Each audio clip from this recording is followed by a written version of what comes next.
भाई लोग नमस्कार। आप देख रहे हैं भोजपुरी चिप और आपको बता दें कि ट्रेंडिंग स्टार खेसारी लाल यादव जी का एक संघर्ष 2 मूवी का शूटिंग चल रहा है और वहां से एक बढ़कर क्लिप वायरल हो रहा है, जो कि आप लोग वीडियो का स्टार्टिंग में देखे होंगे। ये काफ़ी ब्लास्ट लेवल का क्लिप है और ऐसे क्लिप हमेशा वायरल होते रहता है।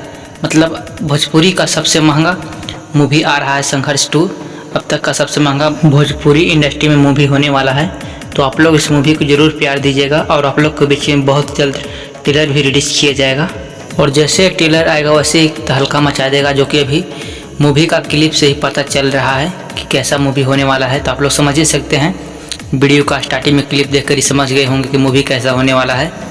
और दोस्तों इस मूवी में एक से एक बढ़कर गाना भी है, जो काफ़ी ब्लास्ट लेवल का गाना का शूटिंग भी चल रहा है और आप लोग वीडियो का स्टार्टिंग में देखे होंगे गाना का भी शूटिंग चल रहा है। और दोस्तों आपको इस चैनल पर खेसारी लाल यादव से रिलेटेड हर अपडेट मिलता रहेगा, तो आप लोग चैनल को सब्सक्राइब करके बेल आइकन को ऑल कर लीजिएगा ताकि आपको भोजपुरी से जुड़ी हर एक अपडेट मिलता रहे। तो चलिए मिलते हैं किसी अगले अपडेट के साथ, तब तक के लिए जय हिंद।